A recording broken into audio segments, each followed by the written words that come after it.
성도 여러분, 안녕하셨습니까? 성서 예언 전도회 희망을 예언하라, 그 세 번째 날 경배와 찬양을 시작하겠습니다. 인생길 험하고 마음 지쳐 살아갈 용기 없어질 때 예수님 품으로 나아오시오. 아멘. 다 함께 찬양합니다.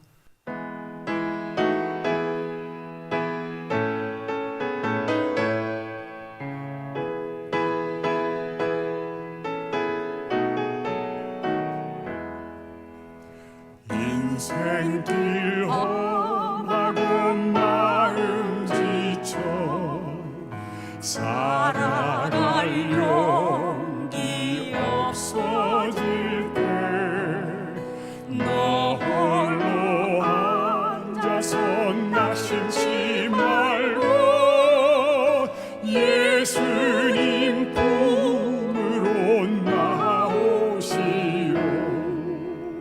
예수님은 나의 생명, 믿음, 소망, 사랑 되시니 십자가 보혈 자비의 손길로 상처 입은 너를 고치시리. 평생의 모든 꿈아 무너져 세상의 친구 다 떠날 때 어둠에 앉아서 울지만 말고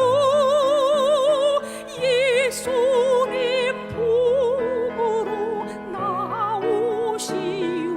아멘. 다 같이 예수님은 나의 생명, 믿음, 소망, 사랑 되시니 십자가 보혈 자비의 손길로 상처 입은 너를 고치시리. 어두운 밤 지나면 새날 오고 겨울이 가면 봄이 오고 겨울이 가면 봄이 오듯 이 세상 슬픔이 지나고 이 나면 세상 슬픔이 지나고 나면 광명한 새날이 광명한 새날이 다가오네. 아멘. 예수님은 나의 생명, 믿음, 소망, 사랑 되시니 십자가 보혈 자비의 손길로 상처 입은 너를 고치시리.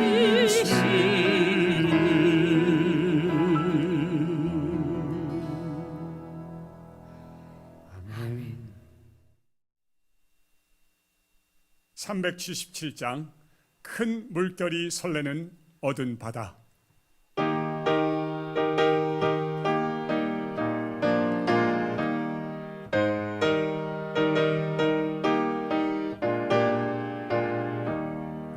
큰 물결이 설레는 어두운 바다, 저 등대의 불빛도 희미한데 이 풍랑에 배저 항해하는 주 예수님 이배의 사공이라. 나 두려움 없네, 두려움 없도다. 주 예수님 내 깨어 계시도다.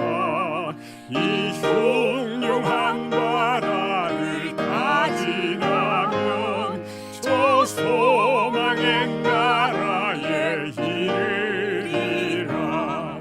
큰 풍랑이 이 배를 위협하며 저 깊은 물 입 벌려 달려드나 이 고해에 노저 항해하는 주 예수님 이 배의 사고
하늘에 계신 하나님 아버지, 저희에게 이 귀한 예언 전도의 기간을 주셔서 하나님의 말씀을 함께 나누며 소중한 하늘의 기별을 듣게 해주셔서 감사합니다. 하나님, 이 시간도 주님께서 마련해 놓으신 새로운 계획과 새로운 세상을 바라보고자 하오니 하나님, 우리와 함께 하여 주시고 말씀하시는 목사님을 통하여 우리 모두가 새로운 깨달음을 얻는 행복한 시간 되게 하여 주시옵소서.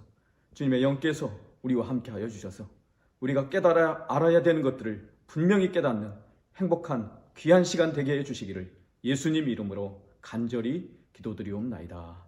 아멘.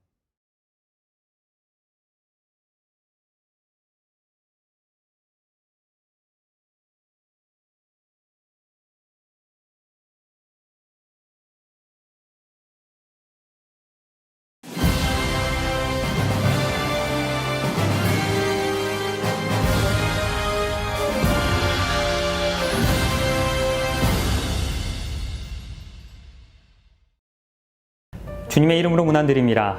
사피엔스라는 베스트셀러로 우리에게 잘 알려진 이스라엘의 역사학 교수 유발 하라리가 코로나 이후의 세상이라는 제목으로 파이낸셜 타임즈와 인터뷰한 내용입니다. 이 폭풍은 지나갈 것이다. 하지만 우리가 한 선택은 다가올 몇십 년 동안 우리의 삶을 변화시킬 것이다. 전염병을 막기 위해서 정부는 국민을 모니터링할 수 있는 명분을 얻었습니다. 하지만 감시의 수준은 이전과는 다릅니다. 코로나 사태를 계기로 해서 당신의 체온, 혈압, 그리고 당신의 바이오 데이터 등을 모니터할 수 있는 기회가 생긴 것입니다. 예를 들어서 정부는 또 다른 전염병 유행을 예단한다는 목적으로 국민들에게 생체 정보를 24시간 수집할 수 있는 전자팔찌를 차게 할 수도 있습니다. 흥미로운 것은 빌 게이츠도 이와 비슷한 시기에 비슷한 내용을 인터뷰합니다. 포브스지의 기사입니다. 빌 게이츠가 레딧과의 인터뷰에서 코로나 바이러스에 대처하기 위한 국가적 전자 추적 시스템의 필요성을 제기합니다. 많은 그리스도인들이 이 기사를 접하면서 이제 코로나 바이러스로 인해서 베리칩이라고 불리우는 짐승의 표가 시작될 것이다 라고 주장합니다. 그리고 이 짐승의 표는 곧 유발 하라리나 빌 게이츠가 이야기하는 우리의 인체에 삽입하는 그 어떠한 종류의 마이크로칩이 될 것이다 라고 주장합니다. 이 칩은 사람들의 건강 정보만을 추적할 뿐만이 아니고 경제와 종교의 자유까지도 통제하게 될 것이다 라는 주장입니다. 실제로 이 코로나와 같은 재난 환경 속에서는 이러한 일들을 강제하는 것이 가능해 보이기도 합니다. 그리고 이로 인하여 그 어느 때보다도 이 베리칩과 짐승의 표에 대한 사람들의 관심이 높아져 있습니다.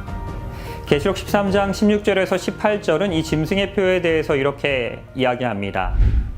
그가 모든 자, 곧 작은 자나 큰 자나 부유한 자나 가난한 자나 자유인에게나 종들에게나 그 오른손에 그리고 이마에 표를 받게 하고 누구든지 이 표를 가진 자 외에는 매매를 못하게 합니다. 이 표는 곧 짐승의 이름이니 그 이름의 수입니다. 그 수는 666입니다.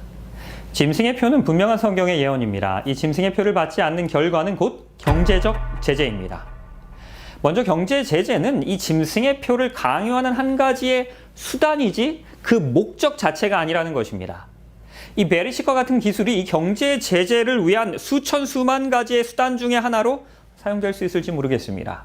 그러나 분명한 것은 이것은 하나의 수단이지 짐승의 표 자체가 아니라는 것입니다. 그럼 이 짐승의 표에 대한 올바른 이해를 갖기 위해서 먼저 우리는 짐승이 무엇인지를 알아야 합니다. 지난 시간에 함께 살펴본 이 다니엘서 7장과 다니엘서 13장은 서로 평행장입니다. 작은 뿔과 적그리스도는 계시록에서 짐승과 동일한 존재입니다.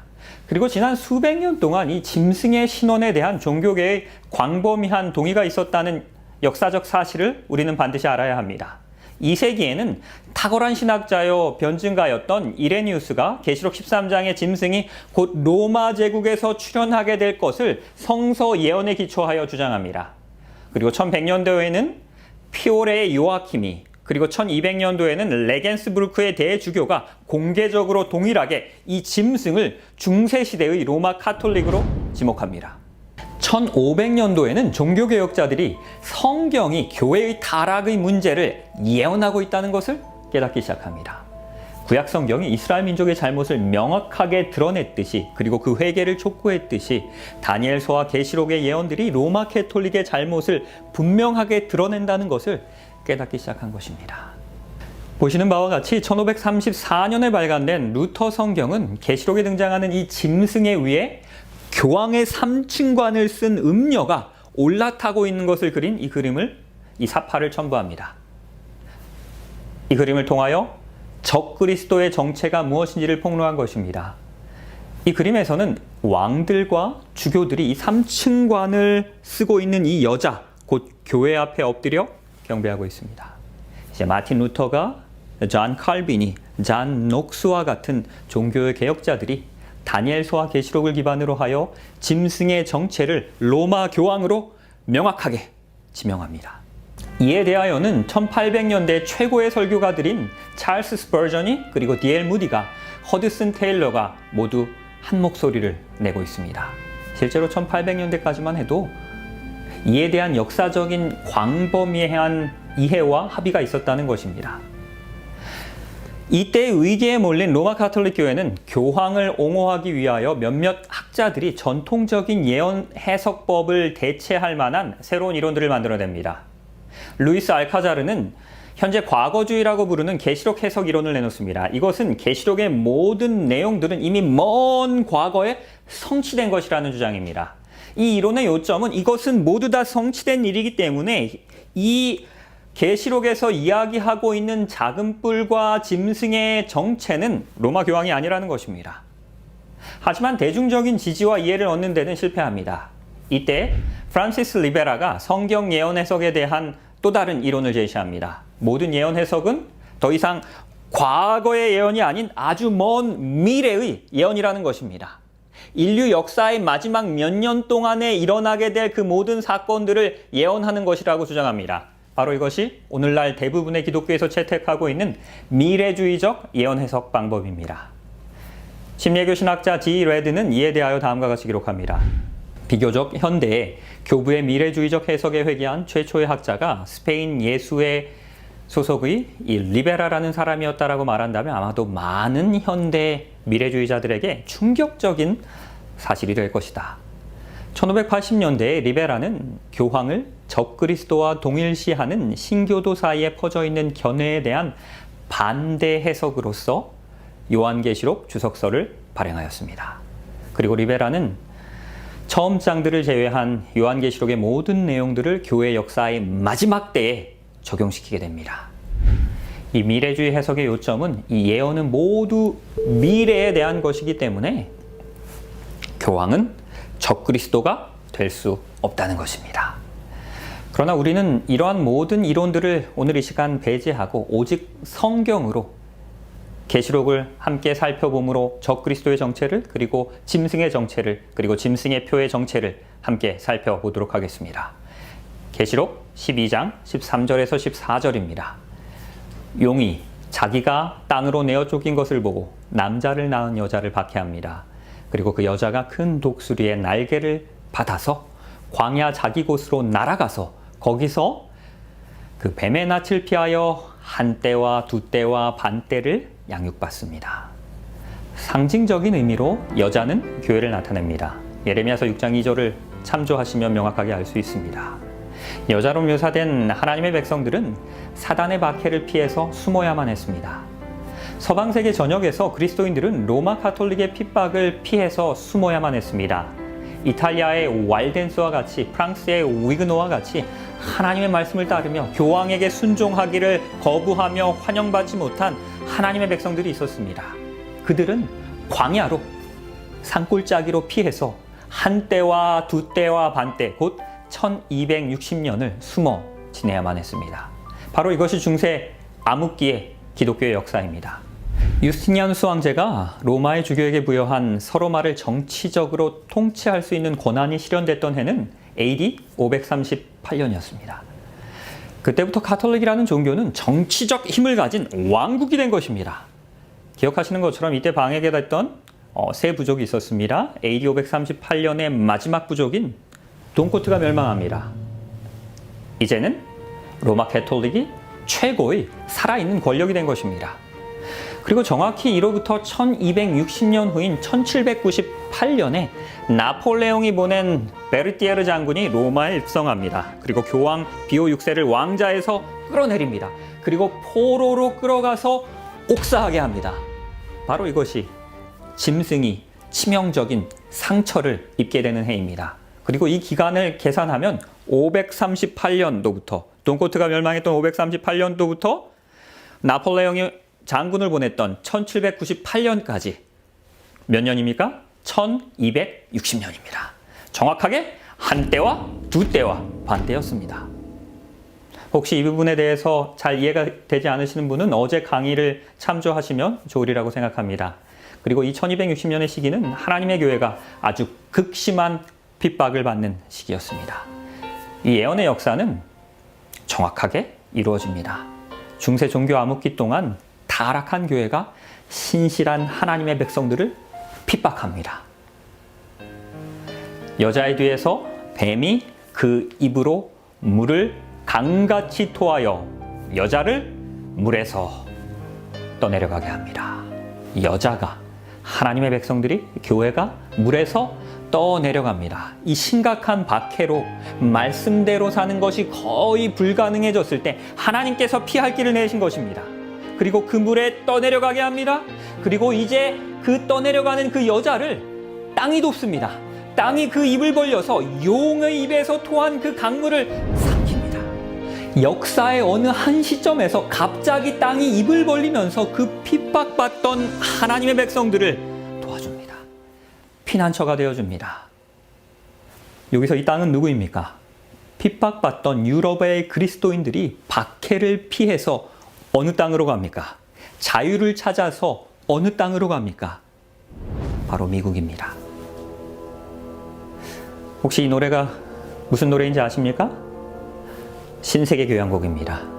유럽에서 미국으로 건너갔던 이 드보르작이 새로운 세계 미국의 감명을 받아서 작곡한 곡입니다.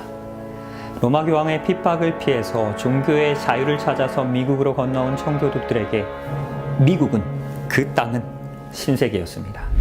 제4대 미국 대통령이었던 제임스 메디슨은 청교도들에게 있어서 미국이라는 신세계의 최고의 가치를 이렇게 표현합니다. 종교와 정치 분리의 목적은 4세기 동안 유럽의 땅을 피로 적신 끊임없는 분쟁으로부터 이 땅을 지키기 위함입니다. 핍박받던 하나님의 백성들은 마침내 피난처를 찾은 것입니다. 그리고 그들은 중세 유럽에서 일어났던 그 일들이 이곳에서만큼은, 이 신세계에서만큼은, 이 땅에서만큼은 반복되지 않기를 간절히 원했던 것입니다. 의회는 종교를 만들거나 자유로운 종교 활동을 금지하거나 발언의 자유를 저해하거나 출판의 자유와 평화로운 집회의 권리, 그리고 정부에 탄원할 수 있는 권리를 제한하는 그 어떠한 법률도 만들 수 없다. 이 신세계 새로운 땅 미국의 가치를 담고 있는 수정헌법 1조에서는 종교의 자유를 명확하게 보장합니다. 이 땅은, 이 신세계는 종교의 자유를 찾아 떠나온 하나님의 백성들이 세운 나라이기 때문입니다. 미국은 종교적 박해로부터 세계에 자유를 주었습니다. 그것은 우리에게 양심의 소리에 따라 살 수 있는 자유를 준 것입니다. 원한다면 하나님을 마음껏 예배할 수 있는 땅이었던 것입니다. 자유의 여신상에 새겨져 있는 에머 레저러스의 시입니다. 미국의 가치를 명확하게 표현하고 있습니다. 지치고 가난한 자, 그리고 자유를 열망하는 무리들과 해안가의 가련한 족속들을 나에게로 보내다오. 폭풍 후에 시달리고 집 없는 자들을 나에게로 보내다오. 황금문 곁에서 나는 등불을 들어올릴 터이니. 마치 예수님께서 말씀하시는 것 같지 않습니까? 수고하고 무거운 짐진 자들아 다 내게로 오라는 것입니다. 내가 너희를 쉬게 하겠다는 것입니다. 이 처음 미국은 양과 같은 나라였습니다. 교회가 국가를 운영하는 것이 아니라 개개인이 스스로 하나님을 선택하여 왕으로 섬길 수 있는 자유의 나라입니다. 놀라운 것은 이 미국의 출현 시기입니다. 사람들이 이미 오래전에 이 신세계로 피신했지만 그 1260일이 끝나가는 그 시점에, 중세시대가 끝나갔던 바로 그 시점에 1776년에 공화국으로 미국이라는 나라가 설립되었습니다. 나폴레옹은 1798년에 로마에 입성하여 중세시대를 마칩니다. 그리고 1776년에 이 미국은 공화국으로 건립된 것입니다. 이 두 사건은 거의 동시대에 일어난 일이었습니다. 그리고 세계를 다스리던 첫 번째 짐승이 치명적 상처를 받게 되자 두 번째 짐승인 이 미국이 세계의 권력을 장악하기 시작합니다. 이는 우연의 일치가 아니라는 것을 계시록 13장에서 확인할 수 있을 것입니다. 그의 머리 하나가 상하여 죽게 된 것 같더니 그 죽게 되었던 상처가 나음에 온 땅이 놀랍게 여겨 짐승을 따릅니다. 계시록 13장의 처음 두 구절은 이미 과거에 일어난 일들입니다. 그러나 이 3절은 오늘날 우리 시대에 대한 이야기입니다. 짐승의 상처가 어떻게 됩니까? 낫습니다. 중세시대의 역사가 맞춰지면서 이 짐승은 치명적인 상처를 입었습니다. 그리고 1798년에 교황 비오 6세는 옥에 갇힙니다. 로마 교회는 그 모든 재산을 다 몰수당하였습니다. 마치 짐승이 죽은 것처럼 보였습니다. 그러나 다시 살아납니다. 치명적인 상처가 치유됩니다. 중요한 것은 이것입니다. 이 몰락한 로마 캐톨릭이 어떻게 다시 부활했습니까? 흥미로운 것은 미국이 세계 초강대국으로 부상했던 그 1929년에 돌연히 이 로마 캐톨릭이 다시 부활합니다. 1929년도 2월 11일 베니토 무솔리니와 가스피리 추기경은 갑자기 바티칸의 권력과 토지와 자치권을 회복하는 문서에 서명합니다. 교황의 자치권이 회복된 것입니다. 이는 국제적 헤드라인을 장식한 탑뉴스였습니다. 그들은 모든 것을 돌려주었습니다. 우연의 일치일지 모르겠지만 그날 미국의 한 신문은 이렇게 헤드라인을 보도합니다. 샌프란시스코 연대기입니다. 무솔리니와 가스파리가 역사적인 로마 협정에 조인하다.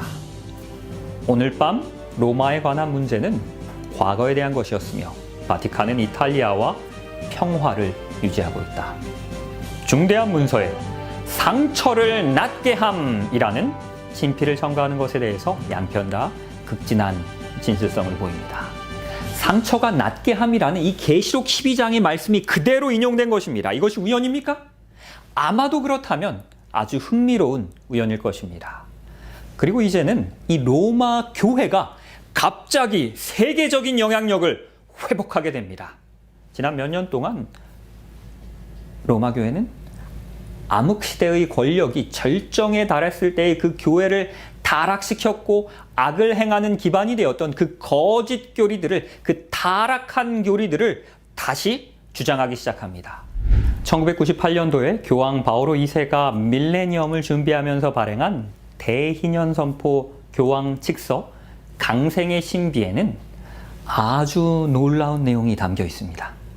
이 칙서에서는 면죄부의 관행을 재확인합니다.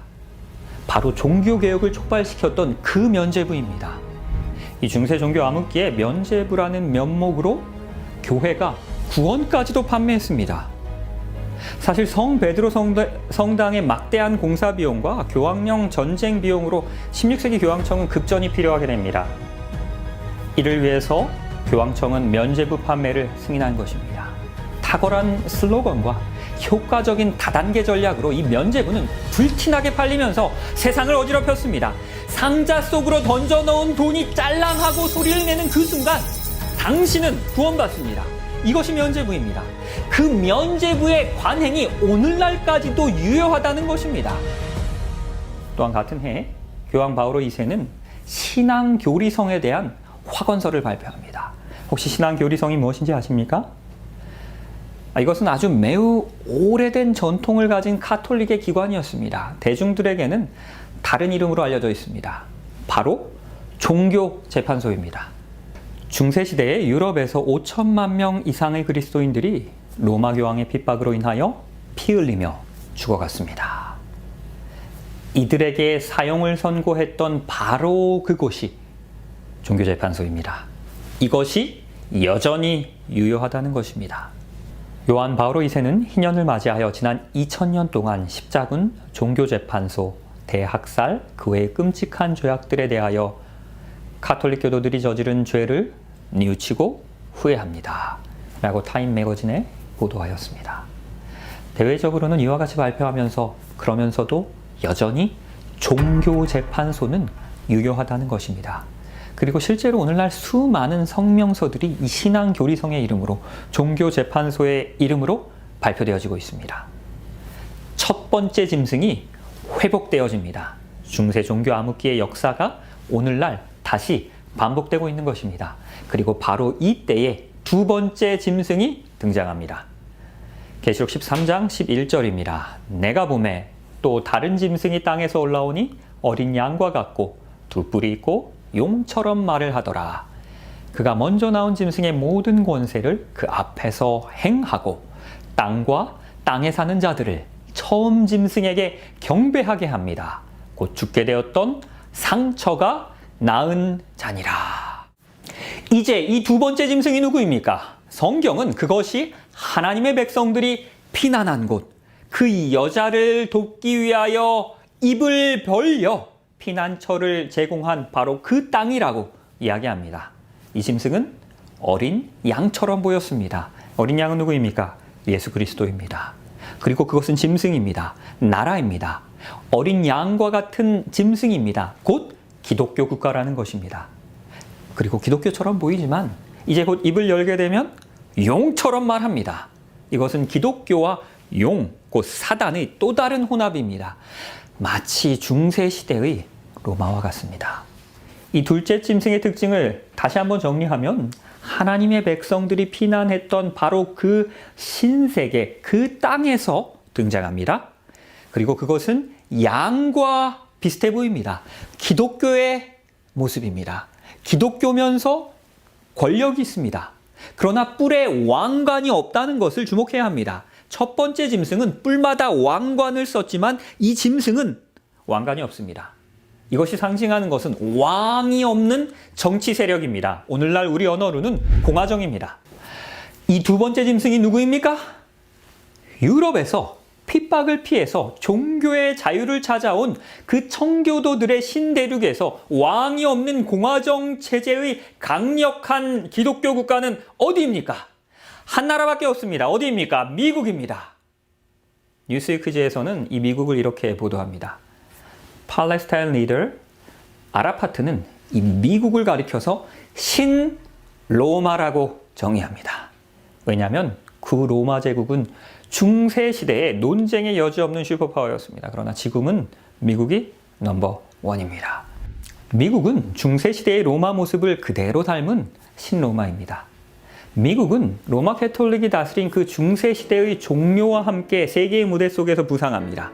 그리고 프랑스가 교황 비오 6세를 왕자에서 끌어내렸던 것과 거의 비슷한 시기에 미국은 공화국으로 설립되게 됩니다.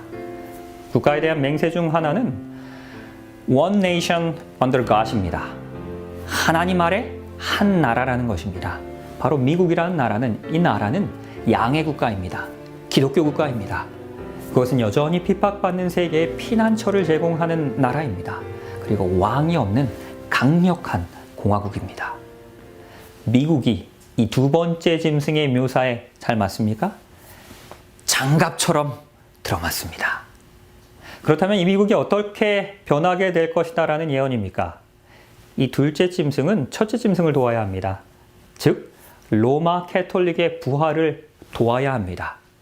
이것이 미국의 역사를 볼 때 거의 불가능한 일처럼 보이는 사건입니다. 그러나 미국이라는 나라는 로마 카톨릭의 핍박을 피하여 유럽에서 도망온 그 이민자들이 세운 나라이지만 이 예언은 성취되게 됩니다. 이 두 짐승의 연합은 역사를 통하여 실제로 일어나게 됩니다. 1991년도에 말라치 마틴 신부는 바티칸의 정치적 야망에 관한 책을 출판합니다. 그는 바티칸 교황청 성서 연구소의 교수였습니다. 이 책에는 정말 긴 제목이 있습니다. 이 피의 열쇠, 교황 요한 바오로 2세 대 러시아와 서양의 신세계 질서 통제. 이 제목이 로마 캐톨릭이 지배하는 세상을 만들기 위한 명확한 의제를 보여주고 있습니다. 바티칸의 목표는 그리스도의 지상 대리자인 교황이 가르치는 윤리적 계획과 교회의 교리에 실행되고 유지되는 나라들의 지정학적 구조를 만드는 것입니다. 그러나 교황이 이러한 목적을 달성하는 데 있어서 전 세계를 종교적으로, 정치적으로 통합하고 다스리는 데 있어서 방해가 되는 두 가지 장애물이 있습니다. 첫 번째는 소련의 공산주의였습니다. 그리고 두 번째는 서양의 재정 분리의 종교 자유 원칙이었습니다. 이 두 가지가 캐톨릭 종교의 세계적 확장을 강하게 가로막고 있었습니다. 흥미로운 것은 1989년에 소련이 그 공산주의가 갑자기 몰락하게 됩니다. 혹시 어떻게 무너지게 됐는지 아십니까? 많이 알려진 바와 같이 경제적으로 어려워서 그렇게 된 것입니까? 교황의 계획에 있어서 러시아의 공산주의는 분명한 장애물이었습니다. 바티칸은 군사적인 힘이 없었기 때문에 소련을 전복시킬 수가 없었습니다. 그래서 이들에게 가장 필요한 것은 강력한 군사력을 가진 힘과의 동맹이었습니다. 그리고 교황 바오로 2세는 바로 이것을 발견합니다. 1981년 공산당은 또 다른 충격을 받게 됩니다. 새 미국 대통령인 로널드 레이건이 이제는 소련을 달래는 회유책이 아닌 강경 정책을 펼치겠다는 그의 공약을 이행하기 시작한 것이었습니다. 그 후로 몇 년 동안 미국은 군사력의 증강을 가속화합니다. 전략 방위 계획을 발표합니다. 미국과 서방 동맹의 군사적 압박에 소련이 위축됩니다. 이 로널드 레이건 역시도 소련의 공산주의를 좋아하지 않았다는 것입니다. 거기에다가 이 미국은 강력한 군사력을 가지고 있습니다. 이보다 더 완벽한 동맹 파트너는 없습니다. 로마의 주교는 워싱턴에 전화를 겁니다. 그리고 1982년도에 그리고 7월에 이 바오로 2세와 로널드 레이건이 만나게 됩니다. 이 자리에서 비밀 동맹을 결성합니다. 소련을 무너뜨리기 위한 전략을 논의합니다. 그리고 이들의 결론은 이 동구권 내부에 누군가 함께 동맹을 맺을 사람이 필요했다는 것입니다. 그리고 그 가운데 한 사람을 발견하게 됩니다. 폴란드의 조선소 해직 노동자였던 레흐 바웬사였습니다. 그는 1980년대에 동구권 최초로 자유연대 노조를 결성합니다. 그리고 억압적인 공산 통치에 맞서 투쟁을 합니다. 레이건과 교황은 레흐 바웬사에게 필요한 모든 자원을 지원해 주었습니다. 현금과 도덕적인 지원, 정치적 지원을 아끼지 않고 퍼부어 주었습니다. 그 후에 그는 노벨 평화상을 받고 폴란드의 대통령까지 됩니다. 이 사진은 실제로 1981년도에 교황과 바웬사가 만났을 때 찍은 역사적인 기록입니다. 그리고 후에는 로널드 레이건 자유상을 수상하는 이 바웬사의 모습입니다. 리더스 다이제스트는 그때의 상황을 이렇게 기록합니다. 교황의 지원으로 자유연대 노조가 결성되었습니다. 소련군이 이 연대를 무력으로 압박하자 요한 바오로 2세는 본인이 직접 폴란드로 가겠다는 메시지를 전합니다. 이 소련은 자유연대 노조와 이 바웬사를 위협합니다. 그리고 군대를 파병하려고 합니다. 그때 교황은 이렇게 이야기합니다. 소련이 만일 군대를 파병하면 내가 그 폴란드로 직접 가서 그 소련의 탱크들 앞에 몸으로 막아서겠노라 라고 말한 것입니다. 소련의 공산주의가 어떻게 무너졌습니까? 첫 번째 짐승과 두 번째 짐승의 연합으로 무너지게 됩니다. 바로 이것이 역사적인 사실입니다. 1992년도 2월 24일에 타임지의 헤드라인 기사입니다. 신성동맹, 레이건과 교황은 어떻게 공모하여 폴란드의 자유연대 노조를 지원하고 공산주의의 종말을 앞당겼는가? 거의 2000년 전에 계시록에서는 이 두 짐승의 동맹이 있을 것이다라고 예언합니다. 그리고 1980년대에만 해도 아무도 그것을 믿지 않았습니다. 교황의 핍박을 피해서 세운 나라인 이 미국이 로마 캐톨릭과 동맹을 맺는다는 것은 상식적으로 이해할 수 없는 일이었습니다. 그러나 이 예언은 분명하게 성취되었습니다. 바티칸의 첫 번째 장애물이었던 그 강력한 공산권, 동구권의 소련이 무너지게 되었습니다. 이제 두 번째 장애물은 무엇입니까?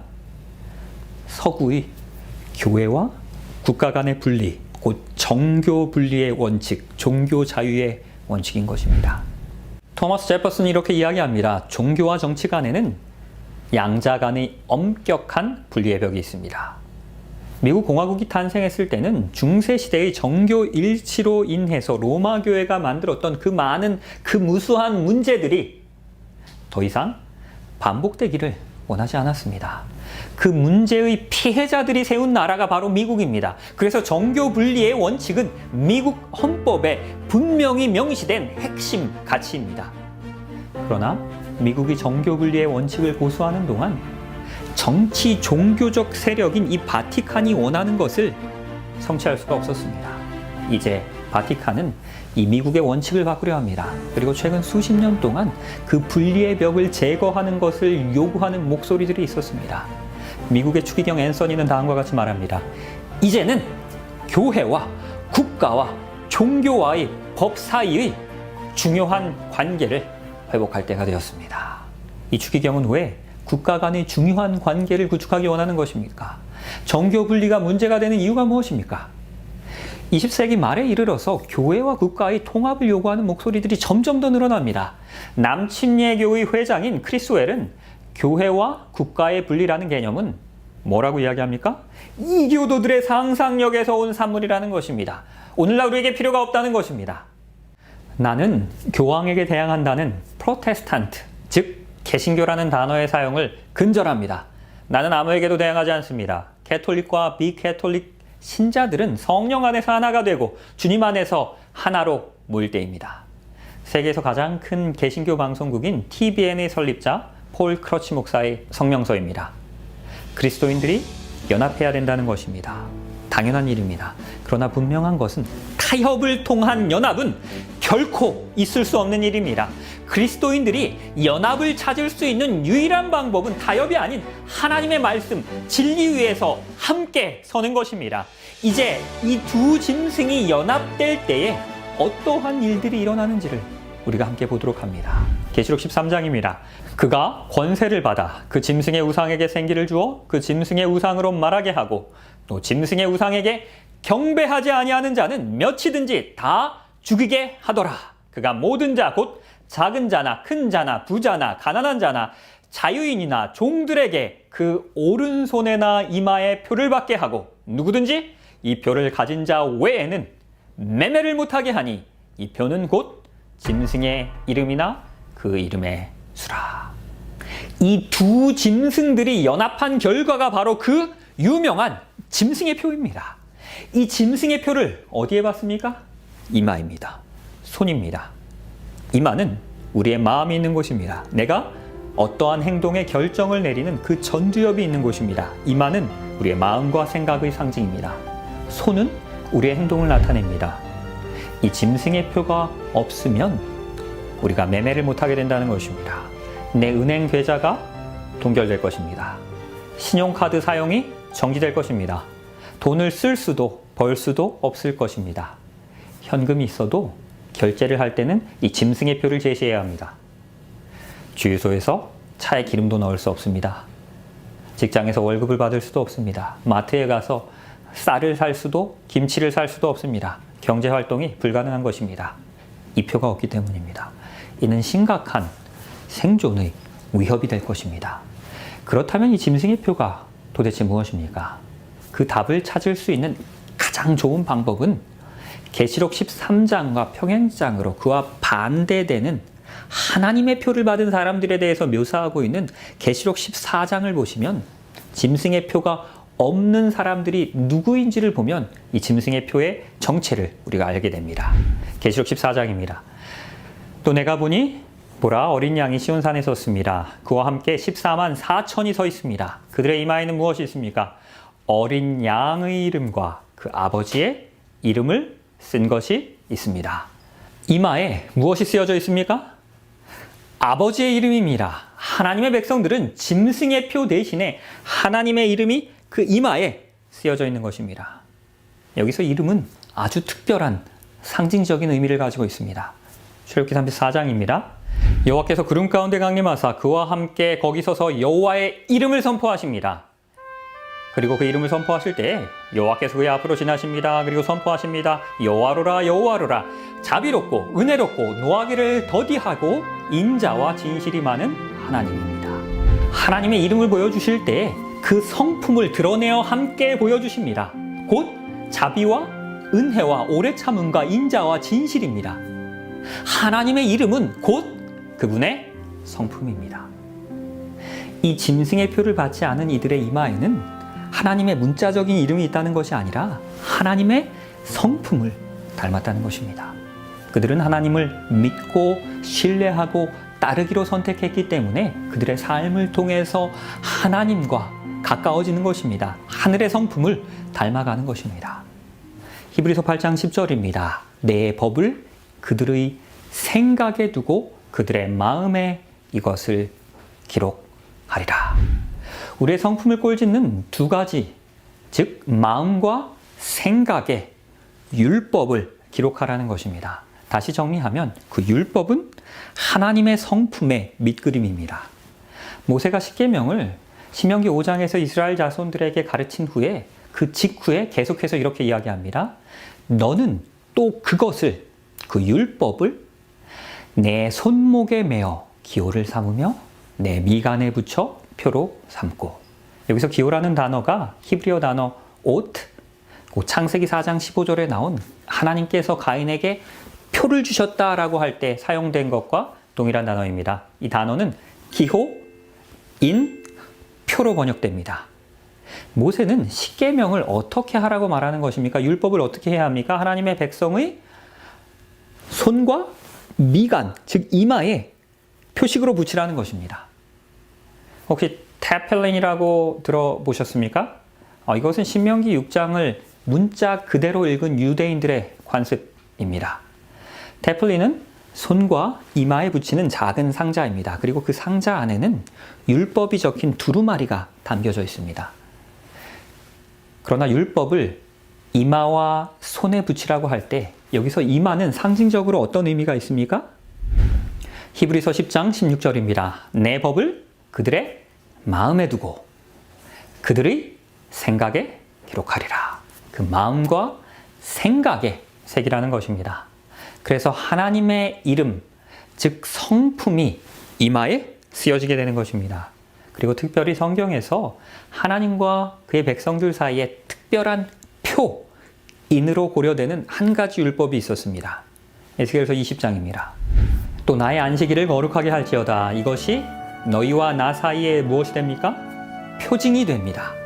내가 여호와 너희 하나님인 줄 너희로 알게 하리라. 이 표징은 하나님께서 가인에게 주신 것과 같은 표입니다. 네 번째 안식일 계명은 하나님의 권위의 표입니다.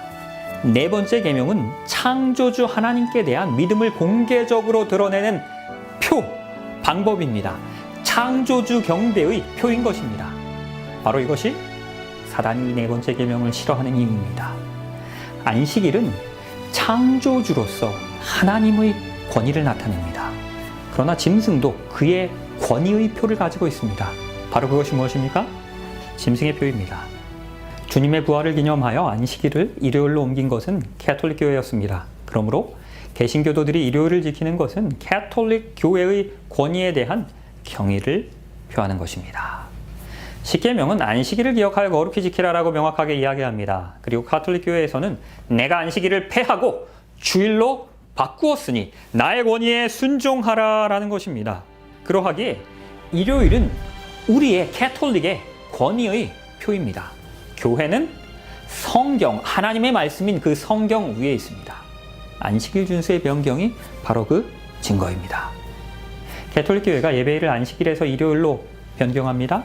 그리고 이는 교황이 가지고 있는 종교적 힘과 권위를 보여주는 표입니다.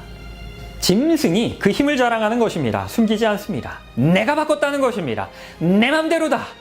내가 하나님보다 더 세다. 하나님 위에 있다는 것입니다. 하나님 말 들을 필요 없습니다. 나 따르라는 것입니다. 바로 그 권위의 상징이 일요일 준수입니다. 짐승의 표의 문제는 매매의 문제가 아닙니다. 어떤 마이크로칩의 문제가 아닙니다. 그것은 예배의 문제입니다. 충성의 문제입니다. 사단이 하나님을 대항하여 그 반역한 이유가 바로 이것이었습니다. 하나님보다 더 높아지기 원했습니다. 하나님만이 받으실 수 있는 그 경배를 내가 받기 원했습니다. 오늘 이 시간 여러분들께 중요한 질문을 드리기 원합니다. 여러분은 용을 따르고 계십니까? 아니면 어린 양을 따르고 계십니까? 여러분은 하나님의 뜻을 따르고 계십니까? 아니면 사단의 뜻을 따르고 계십니까? 지금 일요일에 예배를 드리는 것이 짐승의 표를 받는 것은 아닙니다. 아직 법령으로 강요되고 있지는 않기 때문입니다. 그러나 이 두 짐승이 그 미국과 바티칸이 연합할 것입니다. 그리고 일요일 준수를 법령으로 강제하게 될 날이 곧 올 것입니다. 그리고 실제로 그러한 시도들은 오늘날의 역사를 통하여 빠르게 이루어지고 있습니다. 1998년도에 로마 가톨릭은 주의 날이라는 서신을 발행하였습니다. 그리스도인들은 일요일을 의무적으로 거룩하게 지키도록 하는 법령을 시행하도록 노력할 것입니다. 일요일 준수를 법령으로 강요하기 위하여 노력하자는 것입니다. 2007년도에 베네딕트 16세는 오스트리아를 방문하는 동안 신문들은 헤드라인으로 대대적으로 다음과 같이 보도합니다. 교황은 일요일에 대한 존중을 요구하고 있다. 유럽의회는 향후 국가근로시간법률에서 일요일을 주간의 휴식일로 보호하도록 회원국과 유럽연합에 촉구합니다. 2009년에 유럽에서 일요일 휴업령 법에 대한 대대적인 추진이 있었습니다. 그리고 실제로 유럽의회에서 법안이 발의되었습니다. 그러나 이 법안은 투표했지만 매우 근소한 차이로 실패하게 되었습니다. 그때 반대했던 동유럽 국가들은 이렇게 이야기합니다. 이제 막 나치로부터 그리고 공산주의자들의 위협으로부터 벗어났는데 로마 교황청이 우리에게 이래라 저래라 지시하는 거 우리는 원하지 않는다 라고 이야기했습니다. 이들도 이 일요일 법령이 로마 교황청이 세계를 통합하고 지배하기 위한 수단이 될 것임을 안 것입니다. 이 법안이 부결된 이후에 같은 해 가을에 교황 베네딕트는 주교들에게 다음과 같은 서신을 보냅니다. 세계에서 정치적 강대국이 아닌 누군가가 통치하는 단일 세계 경제가 필요하다. 세계는 종교적 권력에 의하여 다스려져야 한다. 같은 해 USA 투데이에서는 또 다음과 같이 보도합니다. 교황 베네딕트 16세는 유엔을 개혁하기 위하여 소집하였으며 이 만남의 진정한 목적은 세계의 권위자들과 함께 하나님 중심의 윤리를 가지고 세계 경제를 운영하기 위함이다.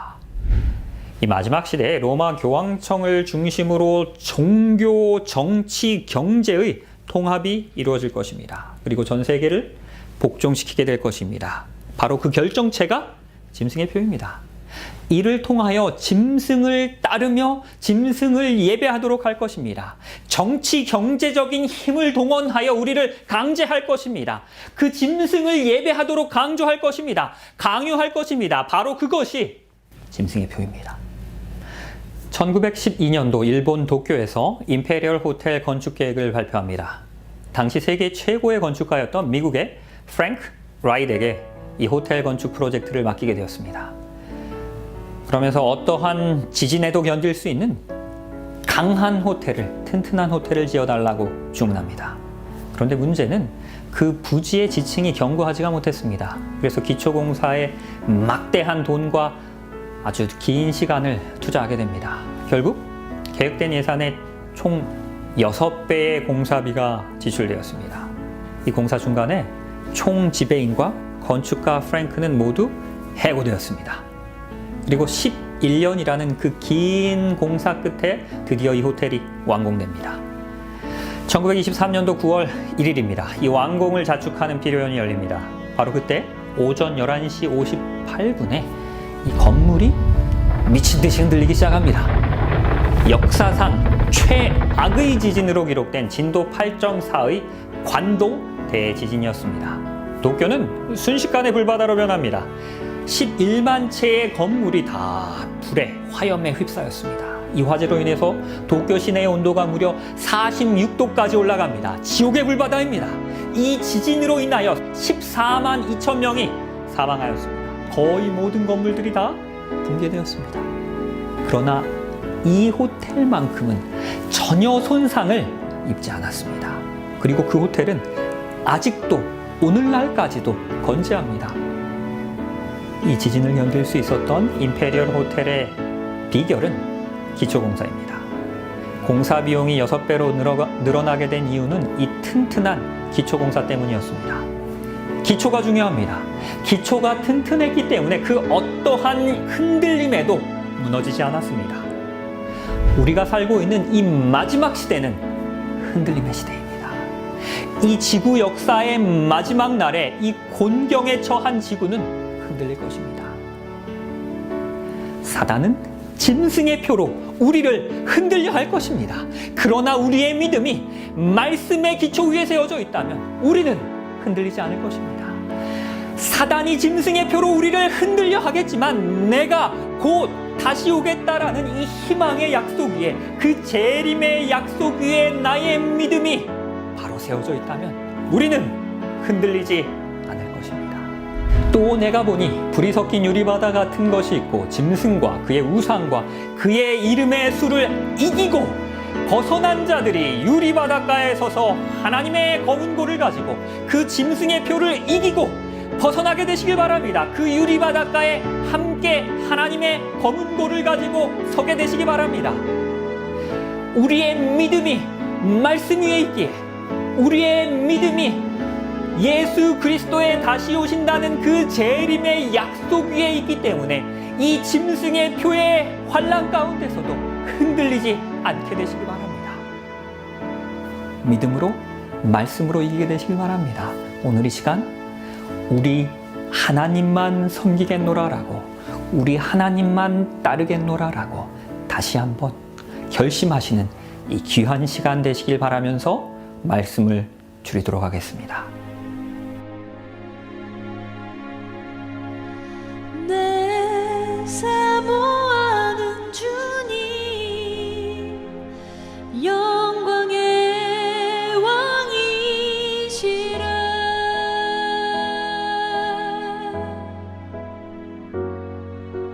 주님 다시 오실 때까지 나는 이 길을 가리라.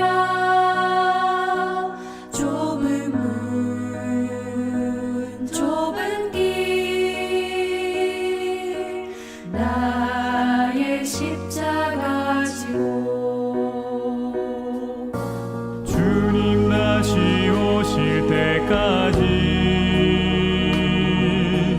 나는 일어나 달려가리라. 주의 영광 온 땅 덮을 때 나는 일어나 노래하리. 내 사모하는 주님, 온 세상 구주시라. 내 사모하는 주님, 영광의 왕이시라. 주님 다시 오실 때까지 나는 일어나 노래하리.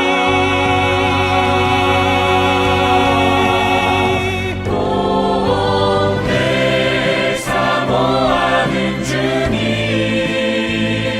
온 세상 구주시라. 내 사모하는 주님, 영광의 왕이시라. 영광의 왕이시라.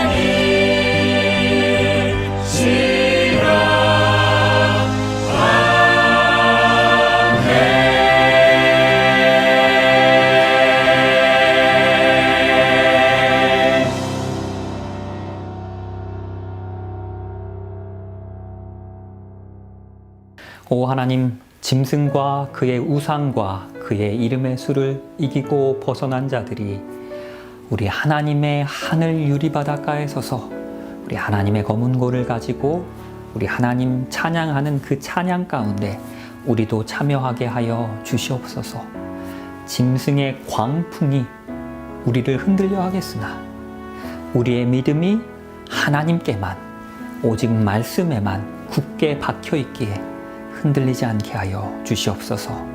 이 마지막 시대에 짐승을 따라가는 것이 아니고 우리 구주 예수 그리스도만 끝까지 따르게 하여 주시옵소서.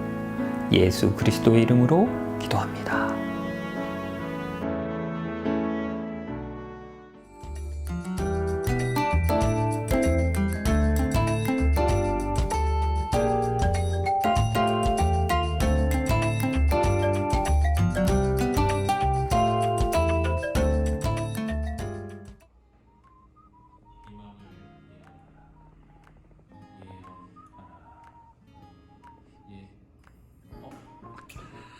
성도 여러분 안녕하십니까? 오늘 말씀 잘 들으셨나요? 어제 이벤트를 너무 많이 참여를 해 주셨어야 되는데 조금밖에 참여를 못 해주셨어요. 준비한 선물은 많은데 여러분들에게 많이 드리고 싶은데 참여를 많이 못 해주셨습니다. 많이 참여를 해주시고요. 제가 지금 여기에서 기도를 하는 것이 아니라 이번에 전도의 주제인 희망을 예언하라. 어제는 희망이라는 단어로 우리가 사진을 찍었죠. 오늘은 예언하라. 이 네 글자를 가지고 우리들이 사행시를 짓도록 하겠습니다. 네? 뻔하다고요? 예, 그래도 뭐 우리들이 재미있게 참여할 수 있는 이벤트 아니겠습니까? 예언하라. 개인적으로 이 예언하라 사행시를 적어서 우리 유광수 목사님 이 번호로 또 카톡으로 보내주시면 목회부가 함께 나누고 또 선물 드릴 수 있는 분들을 저희들이 선발하도록 하겠습니다. 자, 말씀도 잘 들으시고 또 이번에도 좋은 선물을 받은 그런 전도회가 되기를 바라겠습니다. 많이 참여해 주세요.